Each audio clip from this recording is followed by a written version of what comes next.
c'est Couture 34. Aujourd'hui, je vous propose de passer vos morceaux et de venir les couper pour réaliser le modèle Bianca.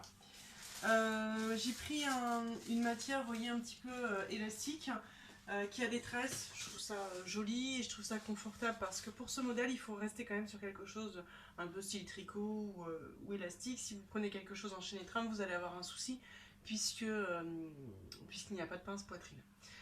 Donc très facile en tout cas sur ce genre de tissu pour trouver son droit fil. Vous venez vous aider d'une tresse.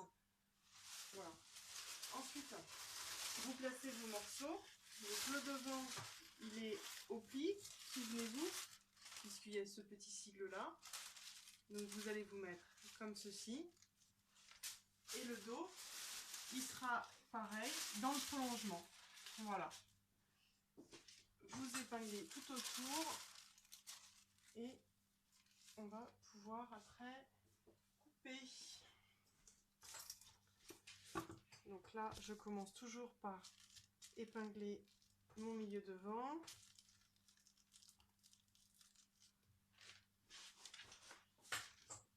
Hop, je lisse mon tissu et mon papier.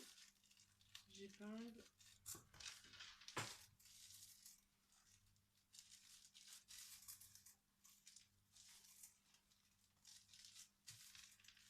Hop, pareil, là je caresse jusqu'à l'extrémité. Hop là. Pareil là, j'épingle. Voilà, vous épinglez bien dans les arrondis. Vous voyez, j'épingle toujours à peu près à 5 mm du bord et je mets à peu près une épingle tous les 4 cm pour bien maintenir. Et plus c'est arrondi, plus c'est périlleux, plus il faut épingler. Là, tout est épinglé, donc tout le milieu devant. Vous épinglez bien votre patte avec le petit triangle, votre encolure, votre épaule, votre bas de manche, bien tout l'arrondi également. Hop, tout le bas. Et en fait, j'ai une marge de tissu assez conséquente et moi je vais rien en faire et j'aime bien porter les choses longues. Donc j'ai rajouté en bas 15 cm. Donc si vous avez envie de rajouter et que vous en avez la possibilité, n'hésitez pas. Pour les droitiers, vous devez toujours couper en partant, en laissant le patron sur la droite de vos ciseaux, en gardant toujours la lame des ciseaux contre la table. Voilà, et on y va. Donc, on s'applique bien dans les arrondis. Donc toujours la lame du ciseau contre la table. Voilà, j'ai agrandi mon bas. Hop. Et j'ai bien épinglé pour pas que ça bouge.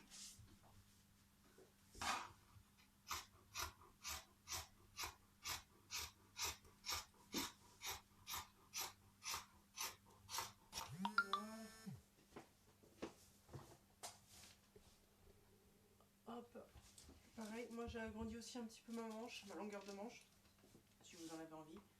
Donc du coup j'ai prolongé ma ligne d'épaule et ma ligne du dessous de bras. Et là, c'est pareil, j'ai tracé une parallèle. Là je suis embêtée, donc je vais venir tourner mon tissu. Hop. Voilà, et je vais venir couper ici.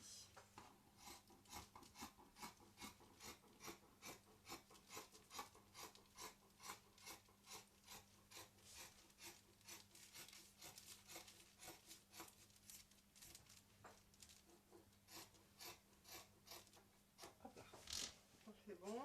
On vient couper l'encolure. Là, je suis ici. Et après, voilà.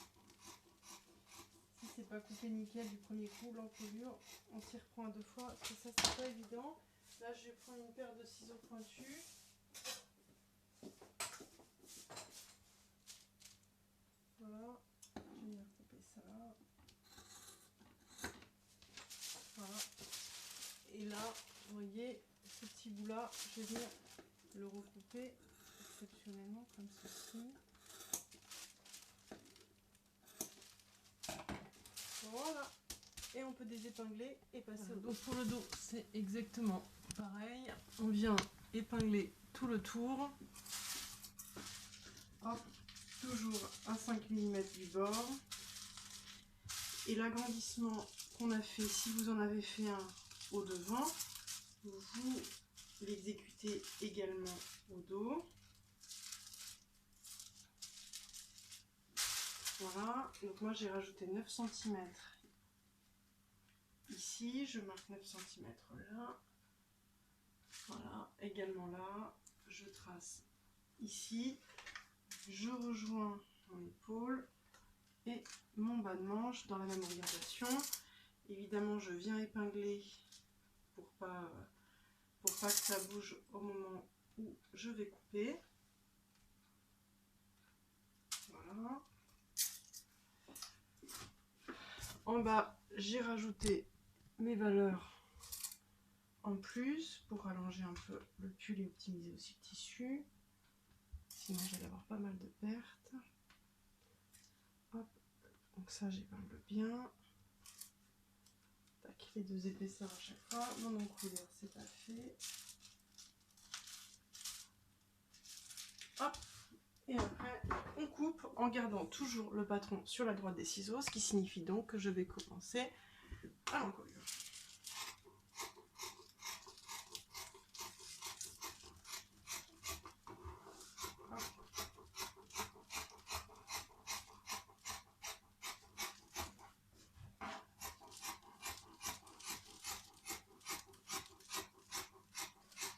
Voilà, on n'oublie pas de faire le rajout que j'ai fait.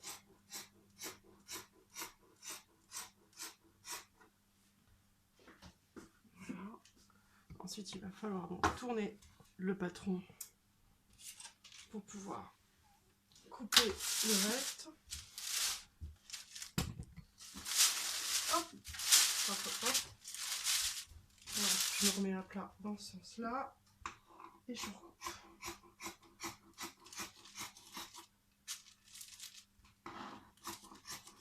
Arrondi, on essaye d'être le plus soigneux possible dans l'arrondi. Hop, je peux recaler mon tissu pour être bien à l'aise.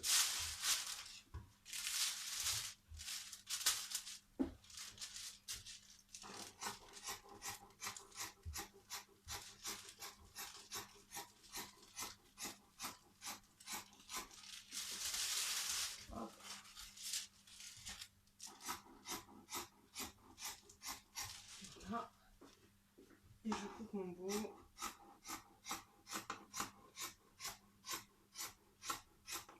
Voilà, vous pouvez désépingler. Vous prenez votre poignet, vous venez créer votre pliure ici. Hop, toujours en fonction d'une ligne ou d'une tresse ou autre, si vous avez un point de repère facile, ou en fonction de votre droit fil. Vous épinglez. Et toujours pareil, vous venez couper. Je pense que le poignet, on viendra le réduire pour beaucoup d'entre vous. Ça me semble assez large. Après, c'est un peu le style du modèle, mais bon, je suis pas convaincue. Hop. Donc toujours pareil, lame du ciseau contre la table. Hop. Le patron à la droite des ciseaux. Et ça, donc vous devez le faire 2 fois puisque vous avez 2 poignets. Voilà, vous désépinglez, vous le refaites une deuxième fois et on est prêt pour le montage. On va s'occuper du montage du top du petit gilet Bianca. Donc ce qu'ils vous disent ici sur la marche à suivre, c'est que vous devez absolument piquer avec une surjeteuse, donc avec 4 fils. Quand on coud à 4 fils avec une surjeteuse, ça vous permet de surjeter et en même temps de piquer et de garder un point particulièrement élastique. Vous prenez évidemment des aiguilles stretch et 4 fils de la même couleur si possible, et surtout assortis à votre couleur de tissu. Si jamais vous n'avez pas de surjeteuse, vous pouvez coudre avec un point stretch à la machine à coudre, donc vérifiez à quel point ça correspond sur votre machine. Vous piquez, puis après vous faites un point zigzag. Voilà, c'est ce qu'ils sont en train de vous expliquer ici. Ensuite ici, ce qu'ils vous disent, c'est de prendre la partie B. Donc la partie B, c'est tout simplement celle qui est en V. Marquer les points indiqués sur le dos B à l'aide des faux fils. Donc en fait, il faut mettre un petit faux fil, vous voyez, à la pointe ici. Et il faut que vous pliez B sur la ligne indiquée. Donc en fait, il faut tout simplement plier B en deux, sur l'envers. Et piquer à travers les deux couches. Donc on va piquer à travers les deux épaisseurs de tissu à 3 cm en parallèle du pli. Donc ça donne quoi en pratique?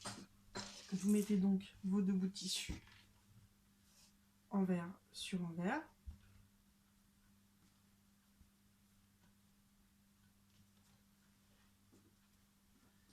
Comme ceci. Voilà. Je me cale bien mes bords sur mes bords. Et là, je vais venir tracer une ligne à 3 cm en parallèle de ma pliure. Et je vais venir piquer sur cette ligne-là.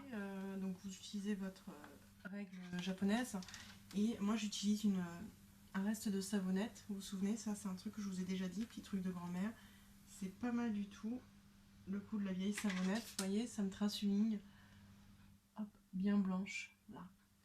Voilà. Pour pas que ça bouge, je vous conseille aussi de venir épingler cette ligne comme ça, parce que sinon ça va bouger à coup sûr.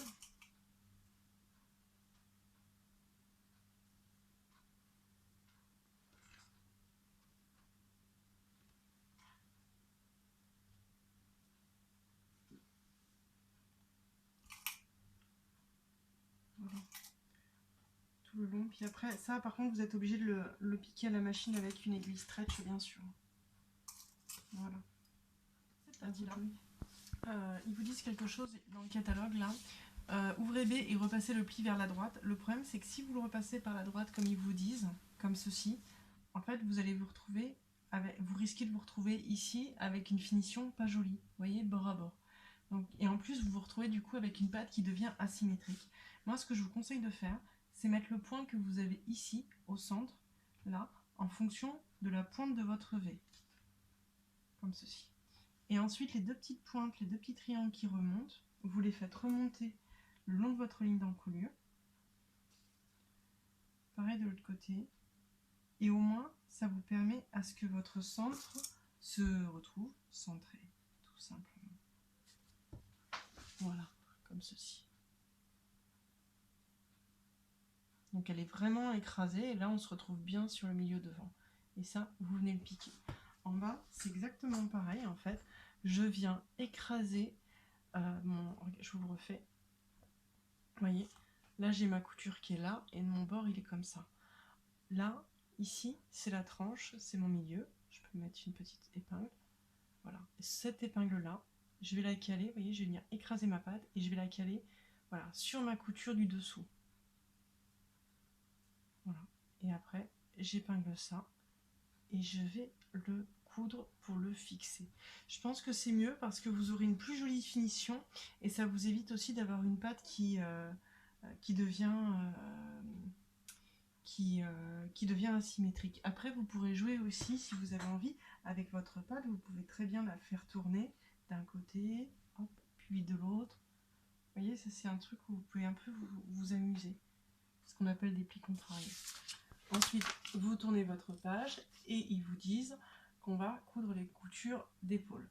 Donc, épingler les coutures d'épaule du devant A et B endroit sur endroit, surfiler et surjeter les coutures ensemble, repasser la valeur de couture ensuite en direction de A. Donc, vous allez ensuite épingler cette couture-là avec l'autre côté. Avec l'autre épaule qui est là. Hop, endroit sur endroit. Voilà, vous mettez vos aiguilles perpendiculaires, comme d'habitude. Et on va coudre et surjeter en même temps.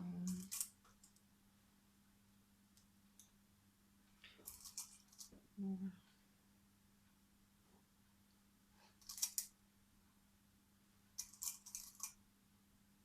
Hop. Voilà, donc là, toute votre longueur de manche est faite. Vous faites pareil de l'autre côté et on passe à la surjeteuse. Et à la machine pour piquer également ça. Pour la surjeteuse, ça pardonne pas, hein. Il faut vraiment pas passer avec les épingles, sinon ça va casser. Vous allez positionner votre tissu ainsi. On va partir de l'encolure vers le bas de la manche. Pourquoi? Parce que s'il y a quelque chose qui se détend, au moins ça se rattrape en bas et ça se rattrapera pas en haut. Vous ne devez surtout pas passer sur les épingles, sinon vous abîmez vraiment votre machine. Donc vous enlevez bien vos épingles au fur et à mesure et vous venez toujours dépasser un peu là le rebord, vous voyez, par rapport à votre couteau. Mon couteau il est là. Je vais enlever à peu près 3 mm de sorte à bien re-raser et que mes coutures soient bien, bien propres. Voilà, on y va.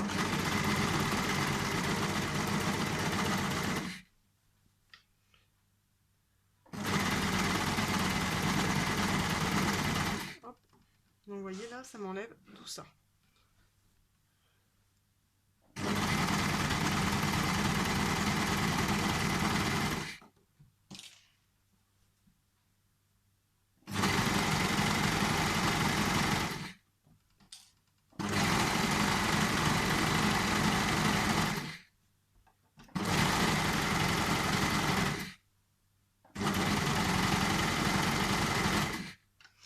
Faites bien attention qu'il n'y ait pas un bout de tissu qui se mette en dessous et que vous fassiez un trou dedans à ce moment-là.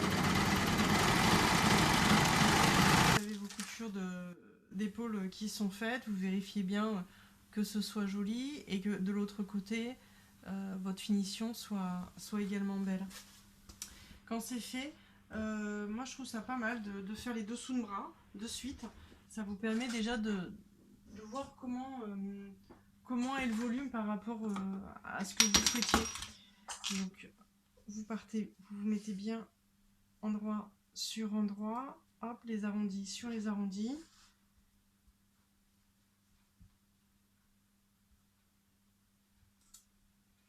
Voilà, et c'est parti, vous épinglez. Là je commence par le bas de manche et j'épingle tout le long. Je mets une épingle à peu près tous les 4 cm. Vous allez faire ça tout le long. Voilà, ça vous permet déjà de voir le volume. Comme ça, si le volume il vous convient pas, que vous trouvez ça trop large ou trop long, etc., vous pouvez déjà reprendre, raccourcir, réduire, etc. Et pas attendre trop longtemps. Pareil, si vous trouvez qu'au niveau des épaules ça va pas, au moins vous pouvez quand même en reprendre. Et ça en couture, c'est vraiment un conseil que je donne tout le temps, c'est essayer aussi votre vêtement au fur et à mesure que vous le montez. Comme ça, s'il y a des choses à corriger, vous pouvez les corriger au fur et à mesure et ça vous évite d'attendre la fin. Voilà, allez, on coud donc toute cette ligne-là de la même façon qu'on vient de faire pour les épaules. Donc là, je pars pareil de mon extrémité de manche.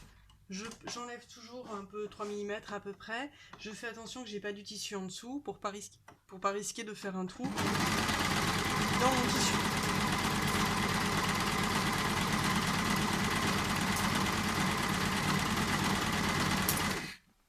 Hop, un peu lourd de mon côté.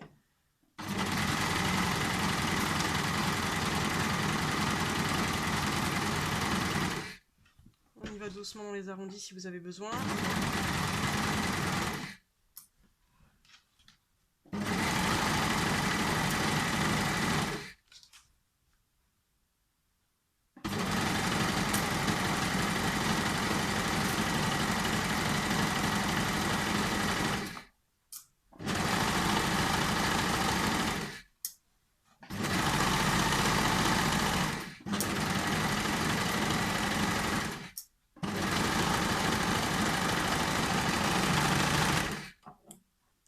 Voilà, pareil de l'autre côté, puis vous pouvez procéder à un premier essayage.